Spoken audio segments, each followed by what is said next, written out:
balasannya, pahalanya, Allah akan menghilangkan kesulitannya nanti di hari kiamat. Maka Bapak Ibu, pertama dalam hadis ini pelajaran yang kita ambil adalah mudahkan, bantu, ringankan kesulitan orang lain.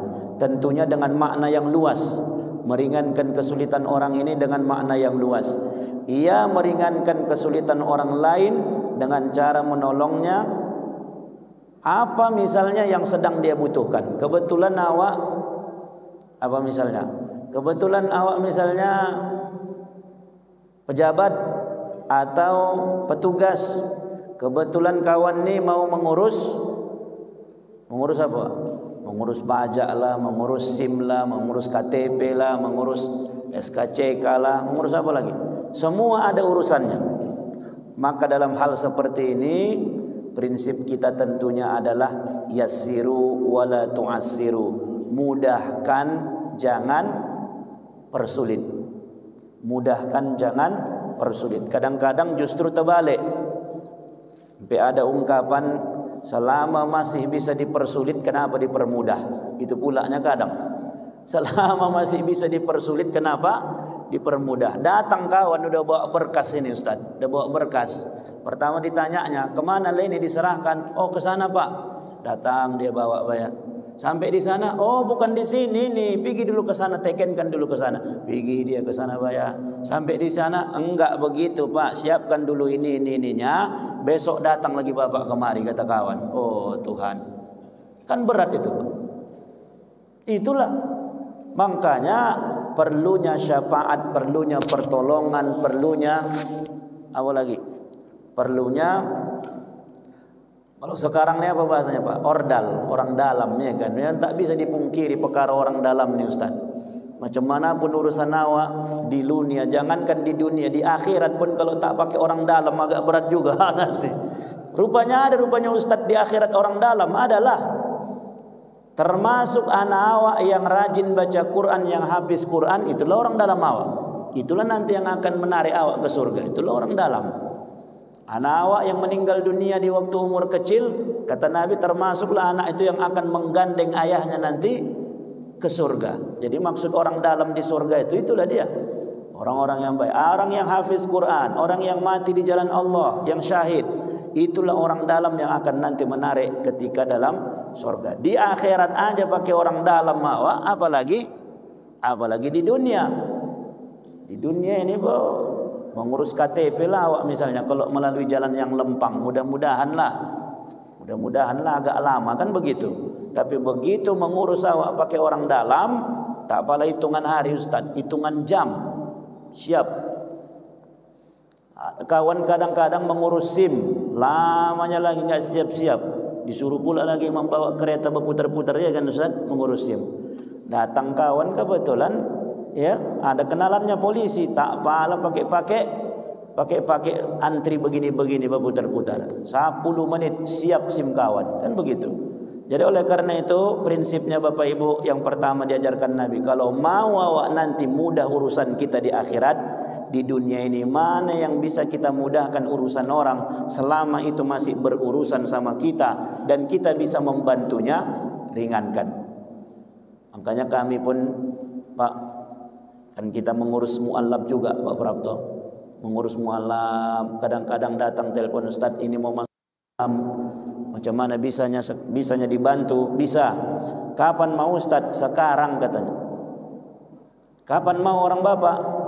Kapan bisa Ustaz katanya? Sekarang. Saya paling pantang kalau ada orang mau masuk Islam ditunda-tunda. Begitu ada nanti Ustaz mau masuk Islam, sekarang kamu datang. Administrasi macam mana? Belakangan. Kenapa? Sempatlah sudah ada niatnya masuk Islam. Sudah ada niatnya masuk Islam, tahu-tahu karena awak tak menyempatkan diri. Umpama saya bilang, aku ada pula acara, aku sibuk pula aku berapa hari ini. Udahlah 3 hari lagi lah datang, awak bilang umpamanya kan. Pala 3 hari awak bilang, belum lagi sampai 3 hari. 2 hari setelah dibilangnya dia mau masuk Islam, mati dia. Mati dalam keadaan belum sempat bersyahadat. Apa tak merasa berdosa kali awak itu? ada kawan ada masuk Islam tapi kita persulit. Makanya kami Bapak Ibu dengan Yayasan Mu'alaf Center Labuhan Batu ini sejak 5 tahun yang lalu berdiri, ratusan sudah yang Islam sama kita. Kadang-kadang ditanya, dari mana datang orang Bapak? Dari Siantar. Dari mana? Dari Medan. Dari mana? Dari sini. Dari berbagai kota, bukan dari Labuhan Batu saja. Kenapa? Pernah saya tanya, dari tak usah kita sebut, dari sana Ustaz katanya. Kenapa di sana? Oi, dioper-oper kami. Datang kami ke sini, disuruh ke sini. Datang kami ke sana, datang suruh kemari. Terakhir kami tengok di Facebook, oh rupanya ada Yayasan Mu'alaf Center di Labuhan Batu. Berangkat orang tu dari Siantar ke Labuhan Batu, masuk Islamnya di Labuhan Batu. Karena prinsip saya mudahkan, jangan persulit. Perkara nanti macam mana belakangan. Maka oleh ajaran pertama Bapak Ibu, kalau kita mau dimudahkan Allah nanti di akhirat, mudahkan urusan orang selama di dunia. Yang kedua, kata Nabi sallallahu alaihi wasallam, man yassara ala mu'sirin yassarallahu alaihi fid dunya wal akhirah. Rasulullah sallallahu alaihi wasallam bersabda, siapa yang memudahkan orang yang sedang kesulitan, ya, siapa yang menutup, maka Allah akan mudahkan baginya kesulitan yang dia hadapi nanti ketika di akhirat. Tapi dalam syarah hadis ini, mu'sirin itu Bapak Ibu, man yassara ala mu'sirin. Mu'sirin itu adalah orang yang sedang terbebani utang, orang yang lagi kesulitan bayar utang, itulah mu'sirin. Jadi siapa orang yang memudahkan, membantu orang yang sedang terpuruk dalam tagihan utang, maka Allah akan memberikan kemudahan baginya nanti di dunia sampai akhirat. Ya, dimudahkan Allah kehidupan kita, urusan kita di dunia sampai ke akhirat ketika kita memudahkan utang orang lain kepada kita. Ini memang kajinya agak berat ini Ustaz, ya kan? Kalau sudah cerita hutang, inilah yang paling berat nih. Makanya kata Ustaz Somad, kalau ada kawan awak minjem duit, bagus bilang tak usah. Kenapa? Pertama, aku akan kehilangan duitku. Yang kedua, aku akan kehilangan temanku. Karena kalau berhutang awak, ada kawan berhutang tak dibayarnya, dua lah yang hilang. Pertama, duit awak hilang. Yang kedua, kawan awak hilang. Mana lagi mau awak berkawan sama dia kalau sudah tak dibayar hutangnya? Maka di sini Nabi sallallahu alaihi wasallam mengajarkan kepada kita, kalau memang bisa kita mudahkan urusan utang kepada orang lain, maka sebisa mungkin mudahkan. Maksudnya begini. Ini kebetulan Wa Haji ini toke besar lah ini, kaya raya.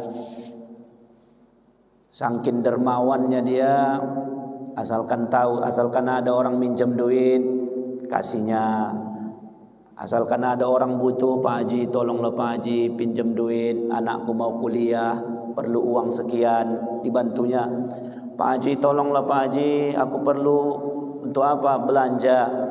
Bahasanya minjam, bukan minta. Begitu sudah dipinjam, berjanji mau dibayar, tak dibayar. Ini Pak Haji ini karena dia orang kaya, berlebih-lebih duit sama dia, ditagihnya. Macam mananya? Sangkot, kemarin kau bilang mau kau bayar, minta izin lah Pak Haji. Sampai sekarang, yang susahan ekonomi kami. Anakku baru lagi berangkat kuliah, belum lagi terbayarku pinjaman yang kemarin.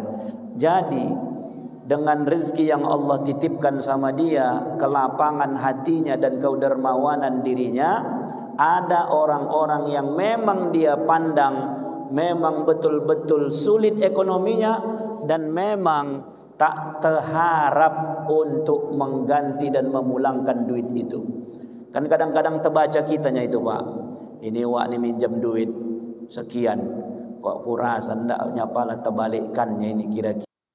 Udah terbayang sama kita kira-kira nggak akan mampu uang ini untuk membalikkan yang dipinjamnya itu. Maka inilah yang dimaksud oleh Nabi.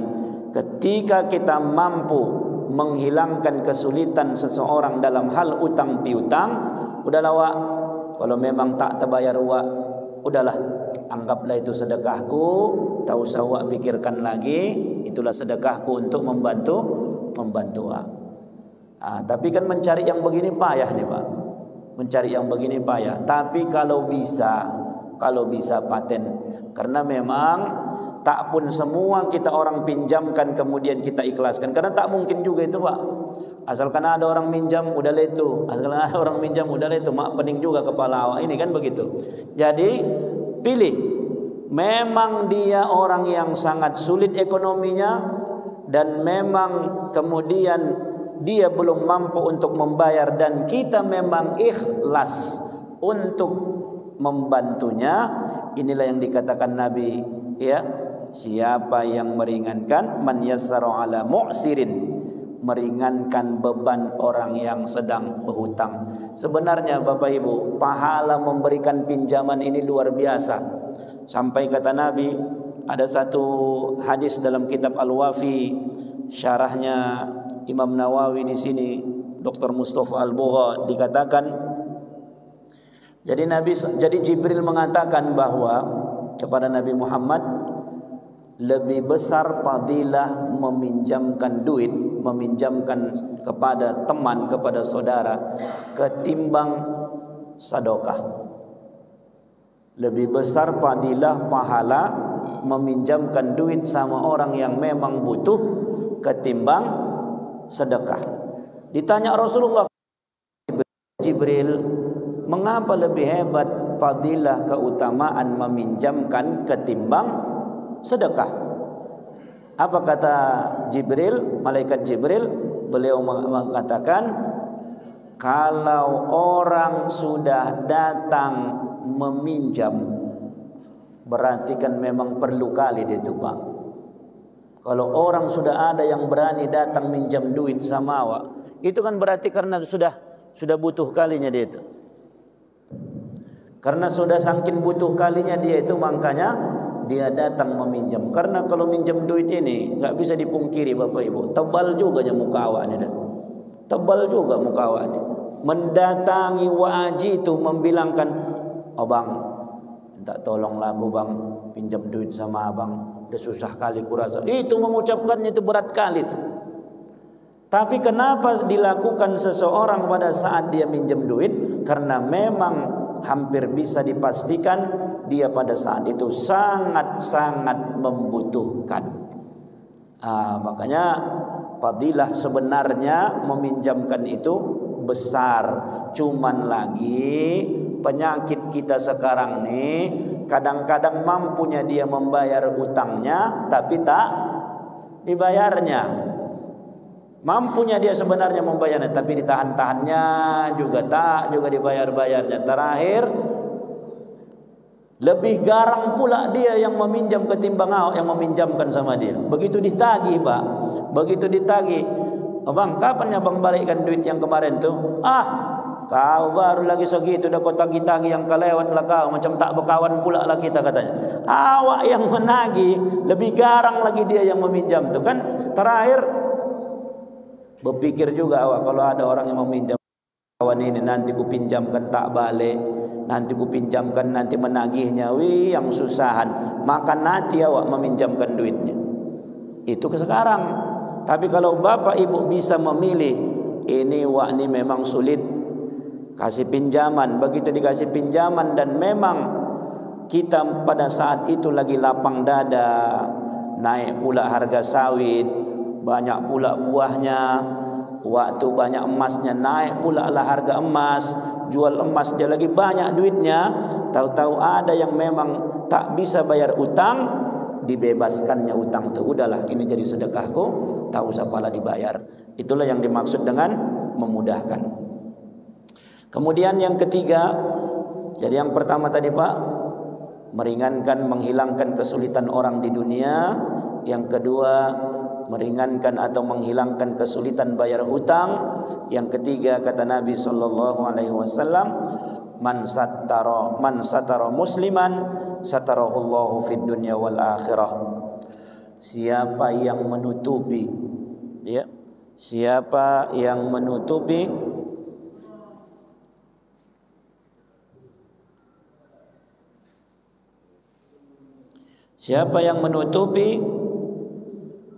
aib saudaranya selama di dunia, maka Allah Subhanahu wa taala akan menutupi kekurangan dan aibnya selama di dunia dan akhirat. Bapak Ibu, orang tua kami yang dirahmati Allah, tak bisa dipungkiri tidak ada manusia yang sempurna, tidak ada manusia yang tak punya catatan masa lalu, tidak ada manusia yang tak pernah berdosa. Bahkan Nabi mengatakan, kullu bani Adam khata. Setiap manusia pasti punya salah. Maka ketika kita melihat kesalahan orang lain, melihat kekurangan orang lain, maka yang dianjurkan oleh Nabi, tutupi kesalahan kekurangan itu. Jangan justru diumbar. Maka siapa yang mampu menutupi kesalahan orang lain selama di dunia, maka Allah juga akan tutupi aibnya di dunia sampai di akhirat. Karena dipastikan semua kita adanya kudis kita masing-masing, adanya cacat kita masing-masing. Ketika kita mampu menutupi kudis cacat orang lain, aib orang lain, pada saat itu pula Allah akan melindungi dan menutupi aib yang pernah kita lakukan. Tapi kalau sempat ada aib orang, kan penyakit kita sekarang begitu kadang-kadang, ya, suka kali mencari kelemahan orang, suka kali kita mencari kekurangan orang. Sesudah dapat kita kekurangannya itu, kita jadikan bahan ceritaan, kita jadikan bahan ghibah, kita buka aib orang lain di hadapan orang lain, maka Allah pun nanti akan bukakan aib kita ketika di dunia dan di akhirat. Maka yang ketiga adalah mari kita tutupi kalaupun ada aib kekurangan orang lain. Baru yang keempat kata Nabi, wallahu fi aunil abdi ma kana al abdu fi auni akhihi. Yang keempat adalah Allah akan menolong seorang hamba selama dia masih mau menolong orang lain. Maka alhamdulillah Bapak Ibu yang dirahmati Allah, ketika kita masih mau menolong orang lain, di situ pula Allah masih mau menolong kita. Jadi kalau awak sudah tak peduli sama orang, nengok tetangga susah, biarkan saja, lantaklah sama dia, yang penting bukan aku. Dibiarkan saja begitu, dibiarkan saja begitu, maka nanti kita pun akan sulit mendapatkan pertolongan Allah. Tapi kalau ada orang kesulitan, kemudian kita hadir memberikan bantuan dan pertolongan, maka jalan pertolongan untuk diri kita adalah pertolongan yang bisa kita tolong kepada orang lain. Karena Bapak Ibu, ketika kita menolong orang dan orang yang kita tolong itu mungkin tidak bisa membalas langsung dari apa yang kita berikan.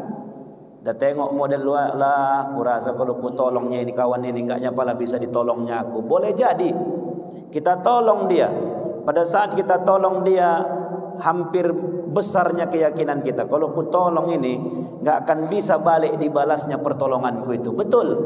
Tapi bukan dia yang akan memberikan pertolongan, tapi insya Allah Allah yang nanti akan memberikan jalan untuk memberikan pertolongan kepada kita.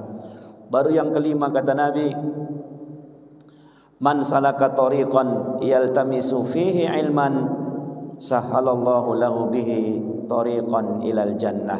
Siapa yang berjalan untuk menuntut ilmu, maka Allah akan mudahkan jalannya bagi untuk menuju surga. Jadi Bapak Ibu, menuntut ilmu, belajar agama, salah satu cara untuk mendapatkan surganya Allah Subhanahu wa taala.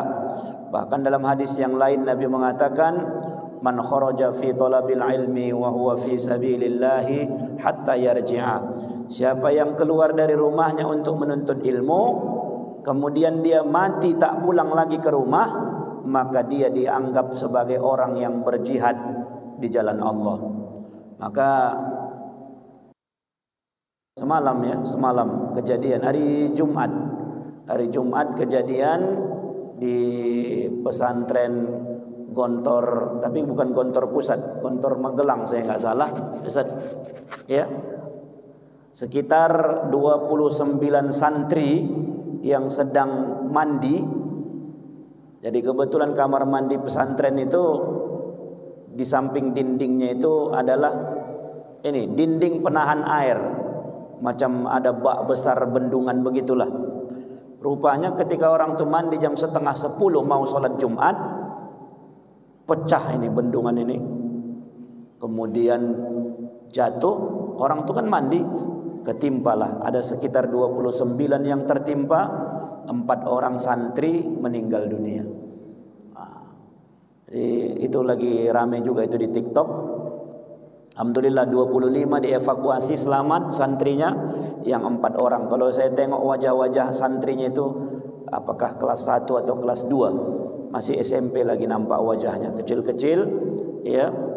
Ini termasuk anak-anak yang mereka meninggal insyaallah matinya mati syahid karena berangkat dari rumah ke pesantren menuntut ilmu dan meninggalnya dalam pesantren dalam rangka mandi untuk persiapan untuk sholat Jumat. Ada 4 orang santri yang mudah-mudahan insyaallah syahid.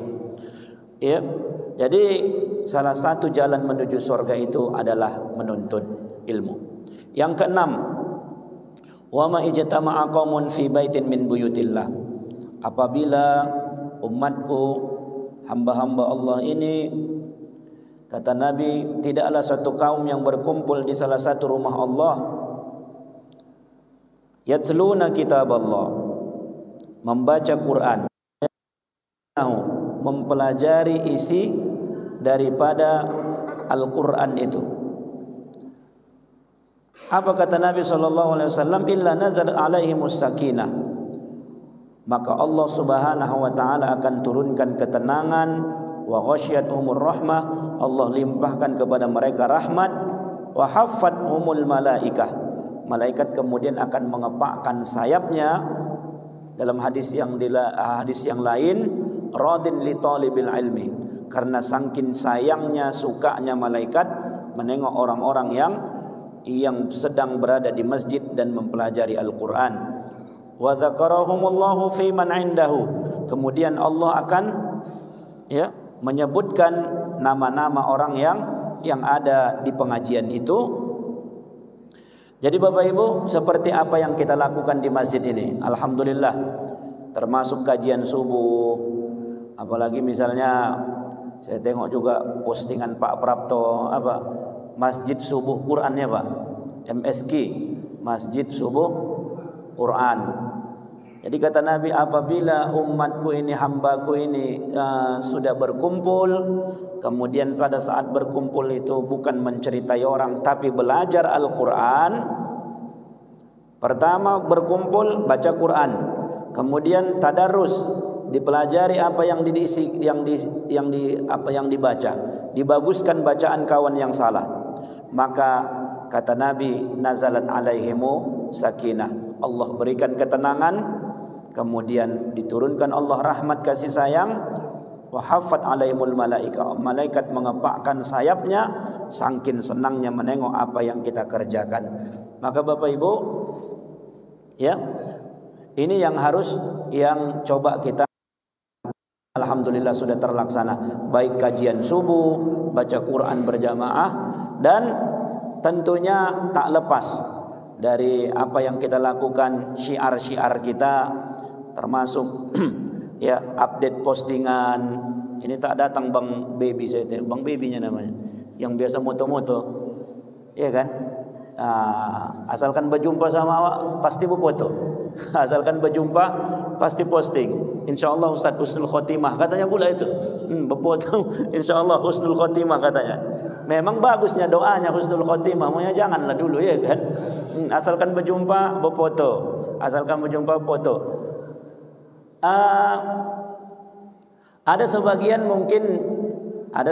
ustaz-ustaz ulama yang saya dengar supaya untuk menjagakan hati jangan ria, jangan posting-posting amal.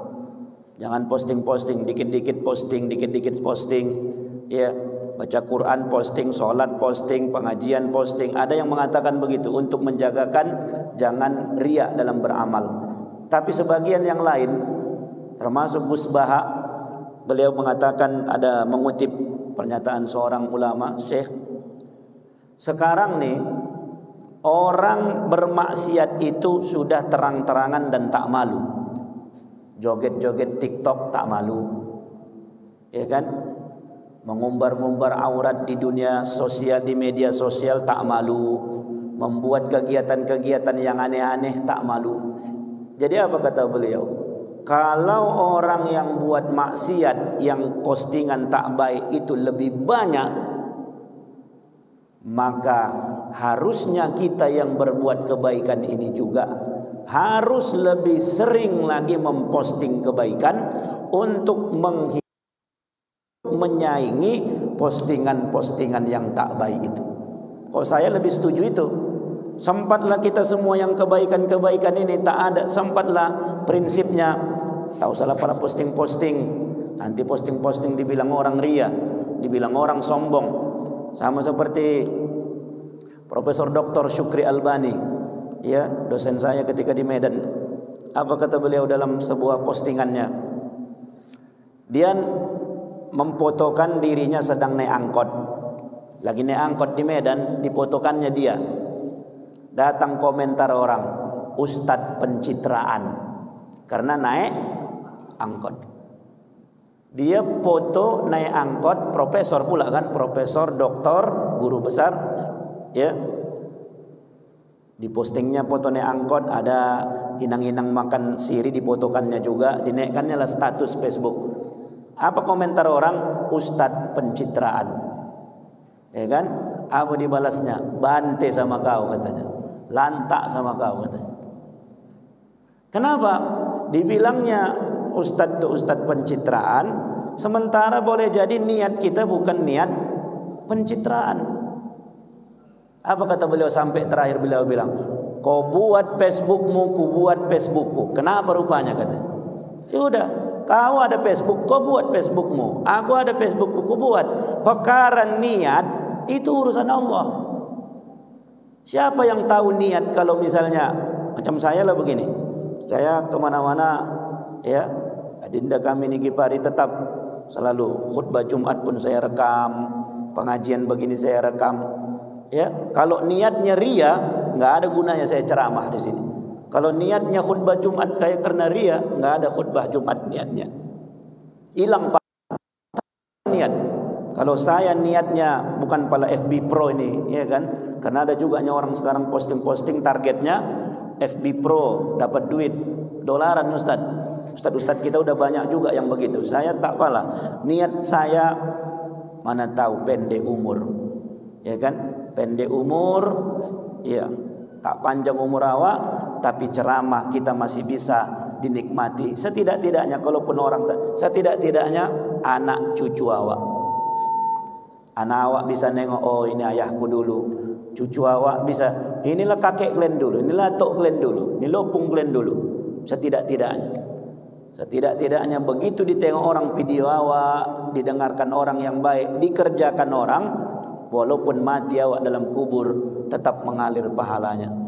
Macam ustaz-ustaz kita lah, Kiai Haji Jainuddin MZ, pendeknya umurnya Pak, tak sampai 60 kayaknya, 56 ya Ustaz. MZ itu umurnya sekitar 56. Pendek umurnya, tapi tengok di YouTube masih bisa awak dengar ceramahnya, di TikTok masih ada orang yang mengupload ceramahnya. Kenapa? Karena kebaikan harus disebarkan. Ya, jadi oleh karena itu salah satu yang kita amalkan yang keenam ini adalah bagaimana berzikir, baca Quran di masjid, ya, kemudian mendapatkan mempelajari isinya. Man batta'a bihi amaluhu lam yusra' bihi nasabahu. Siapa yang amalnya selalu terlambat kurang, maka nasabnya tidak akan dapat menyempurnakannya. Artinya keturunan Habib pun dia, tapi kalau amalnya tidak baik, tidak akan bisa mengangkat derajatnya di sisi Allah Subhanahu wa taala. Anak ustaz pun dia, anak kiai pun dia, anak siapapun, nasunan tidak akan bisa memperbaiki amal. Di sini Nabi ingin menegaskan kepada kita, ya, macam manapun patennya ayah emak kita, tak akan bisa mempengaruhi amal kita. Sampai Nabi SAW mengingatkan kepada Fatimah putrinya, "I'mali ya Fatimah, fa inni la ughni anki minallahi syai'a." Beramal kau putriku Fatimah, aku ayahmu nanti tak akan bisa menyelamatkanmu kalau kau tidak beramal. Amal dulu, itulah nanti baru mendatangkan syafaat. Baik Bapak Ibu yang dirahmati Allah, itulah kaji kita pada kesempatan subuh kali ini. Mudah-mudahan kita senantiasa berupaya menolong orang lain, menghilangkan beban orang lain, menutupi aib kesalahan orang lain, menuntut ilmu. Jangan hilang semangat kita untuk belajar agama.